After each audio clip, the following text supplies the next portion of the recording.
Welcome to CEO to Rainmaker, a practical small business educational podcast designed to increase an owner's executive skills, raise profits, and achieve long-term sustainability. And now your host, Gene Valdez. Good morning, YouTubers. Welcome to this week's dose of video medicine. This week, the medicine or health prescription we're going to talk about is the business model.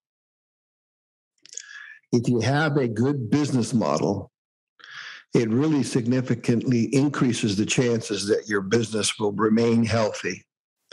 So let's do a quick definition. What is a business model? It's really a recipe for how you're going to make money, really. If you were going to bake a cake, you'd have a recipe. So there are some components of the business model that I would like to give you an overview. If you need more detail, you can always Google business models. There's just a plethora of information out there. But essentially, the main components of a business model are A, what product or service are you offering? B, who do you want to target your product or service to? That's your target market. 3, why should they buy from you versus your competitor? What is unique about your product and service offerings? The technical term is called value proposition.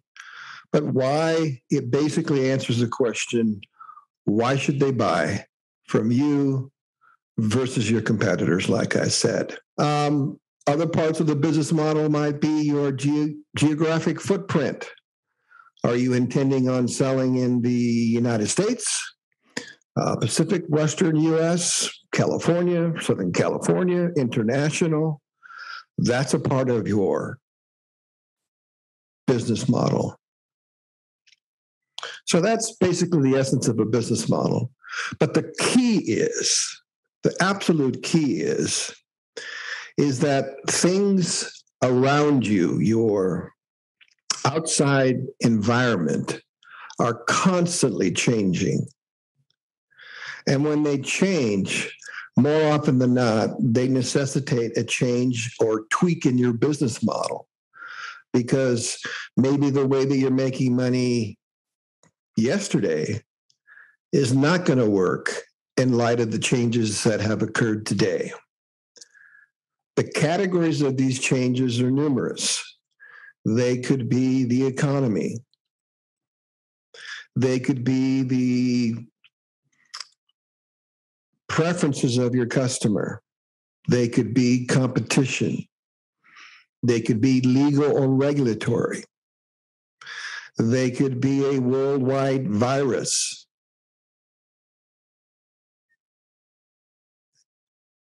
So you take all that information that's happened to your business extraneously and say, okay, is this going to impact my business? And if so, what is my contingency plan? How do I react to that? That's essentially what you do. It doesn't have to be complicated. You can do it on a one-page Word file and say, let's just use an example.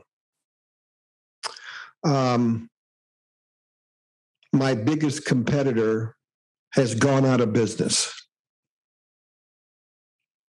My old business model was predicated on this big competitor being in business, but now that it's not around anymore, what opportunities present themselves for me?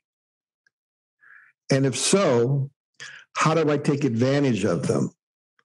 What do I have to tweak about my business model to put myself in the position to get some additional sales? That's one example. Let's say another example is what's happening in the demographics of your target market. Let's say that your old, loyal customers are getting older, and the need for your product or services is not as prevalent as it was, and you want to cater to a younger profile, How would you do that? The first thing that comes to mind for me is you step up your you step up your marketing in the social media platforms to attract those younger people, because now de facto you believe that they are the growth market for your products and services today and in the future. That's another example. A third example may be the economy. Like today, inflation is up, cost of gas is up, minimum wage is up. How does that impact your business? How does it impact your business model? What changes do you need to make to offset these changes in your external environment so that you can remain competitive and achieve long-term sustainability? If you don't do that, if you keep your head in the sand, you're going to die a slow death. No question about it.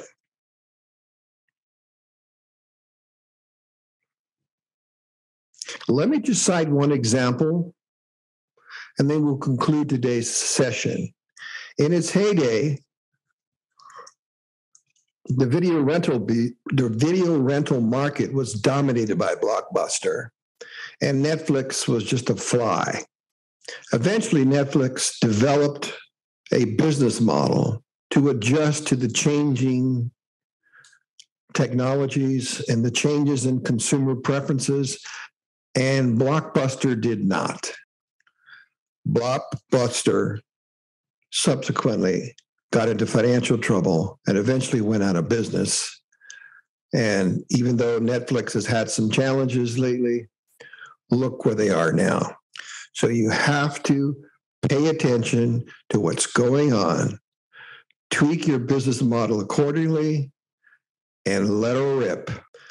And it may be a trial and error effort in terms of your first strategic change, but you keep doing it. At least you're cognizant that something's happening out there that is going to impact the demand for your products and services, and you have a plan that you're going to put into place. So that's a wrap. Pay attention to what's going on. If a tweak to your business model is in order, do it. Otherwise, there's no guarantee you'll be around for a long time. We will see you next week.